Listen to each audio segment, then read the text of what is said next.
Today I'm making the most amazing oatmeal cookie recipe like ever.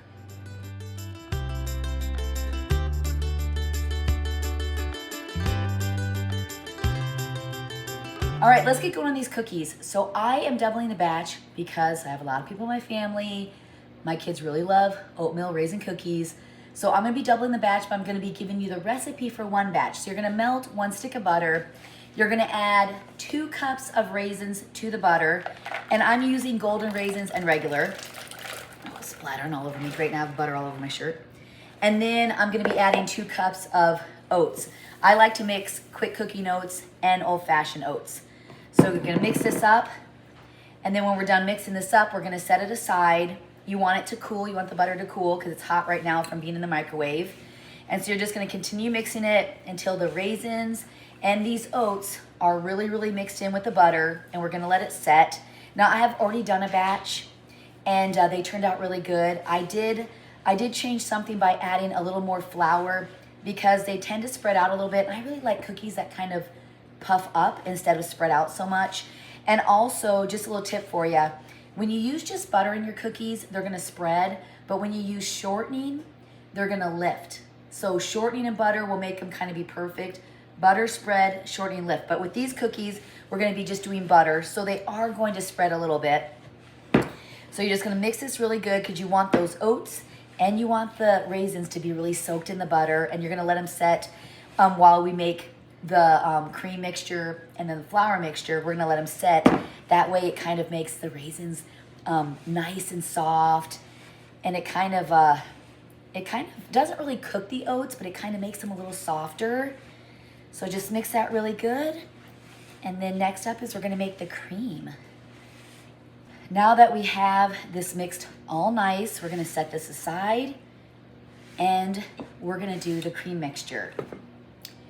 So it's gonna be 1/2 cup of white sugar, 1.5 cups of packed brown sugar,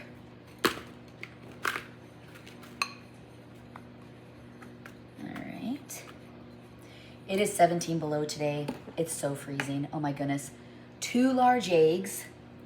My boys have been working on my son Brendan and his fiance Madison's house, and they literally had to stop because it was so cold. So they came in, I made a big breakfast, we worked together, had breakfast, and now they're kind of chilling. Gideon's working on getting his honeymoon with his soon-to-be bride. They're gonna be just doing, they want a fast wedding just with me and my husband and her parents, and then they're gonna be off to Italy. They wanna do an Italy honeymoon because they're both like, they don't like crowds. And so then when they get back, we're gonna do something for them. But anyway, so we've been working on that today too.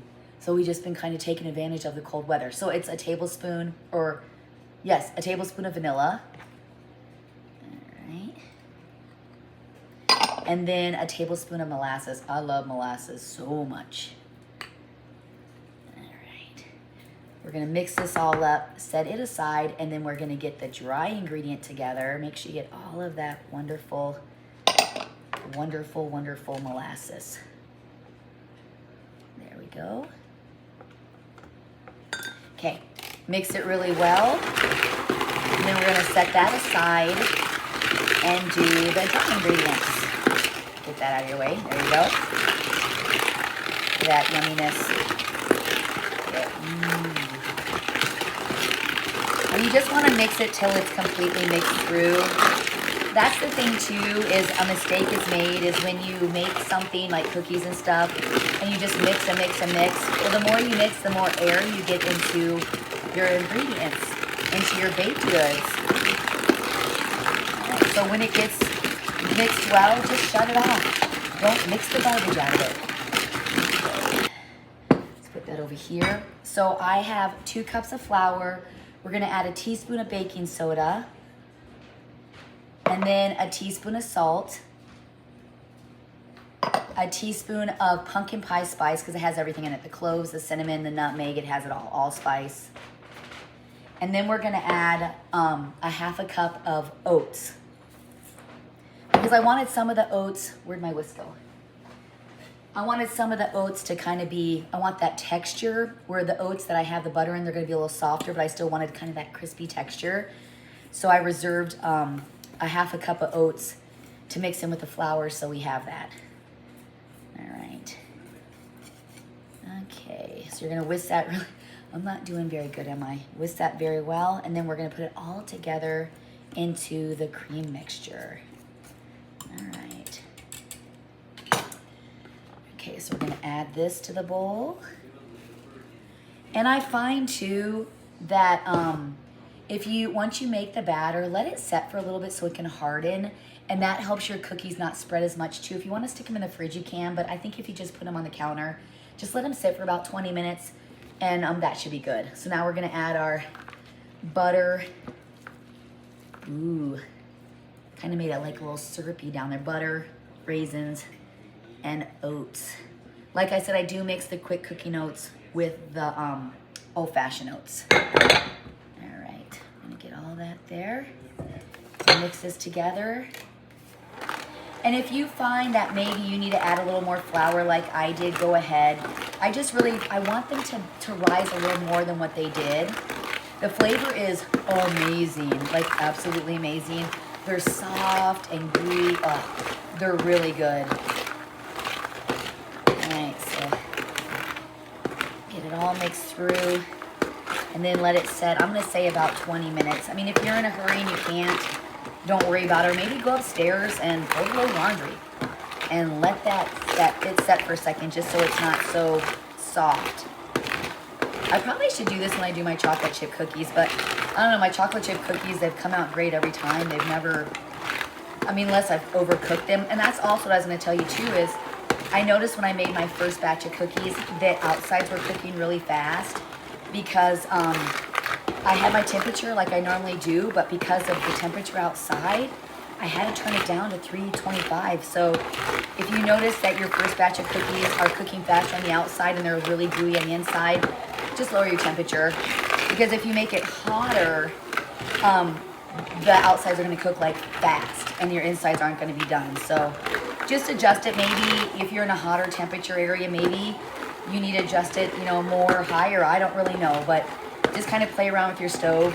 I usually cook my cookies at 350. That's kind of what I do, but sometimes I do have to adjust it.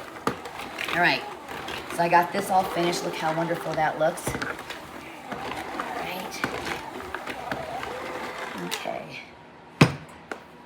Ooh-wee, nice. Okay, so I'm just gonna let it set for about 20 minutes and then we're gonna come back and put them onto the pan. That's tough.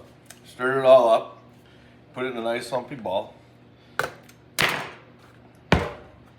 Pound it down twice, like that. Bammo, cookie.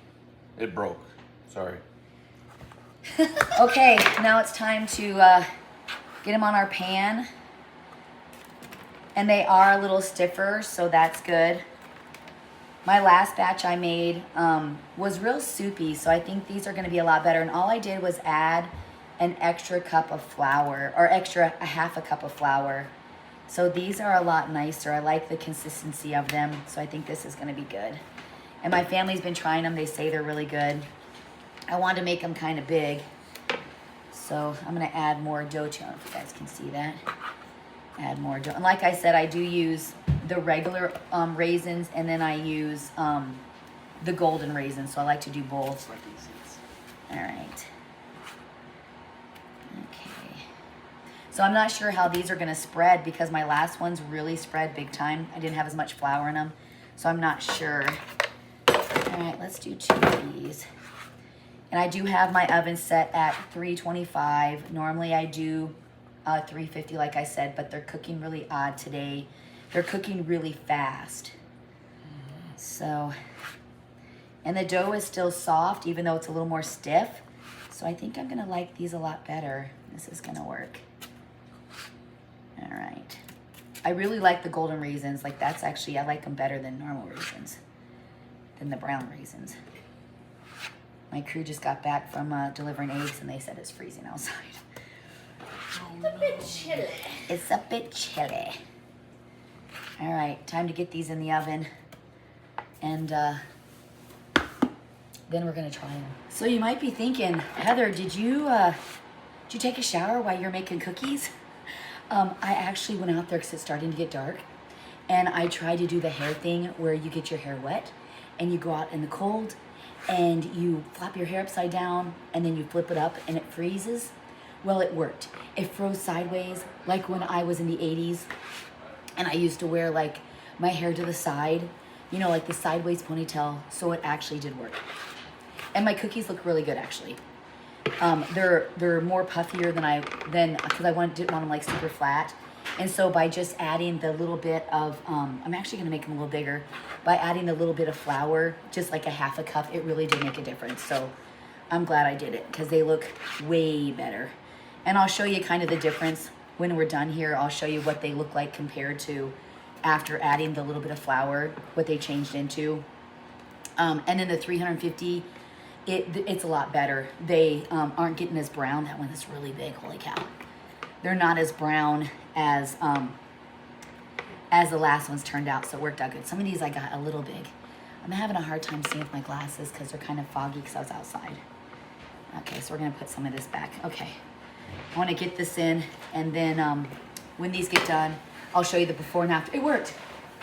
Well, the cookies are done. They're amazing. My family all said that they loved them. I'm glad I added that extra half a cup of flour, so that's the recipe I'm gonna give you. I did bake them at 325, and it actually didn't take them very long. So just make sure you watch that temperature. I'd say anywhere from 325 to 350 for sure. So now we're gonna try one together. They're soft, they're amazing. Okay, here we go. Look at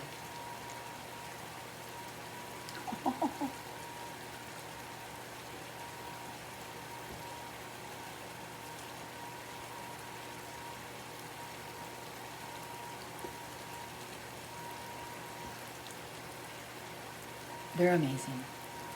I'm telling you.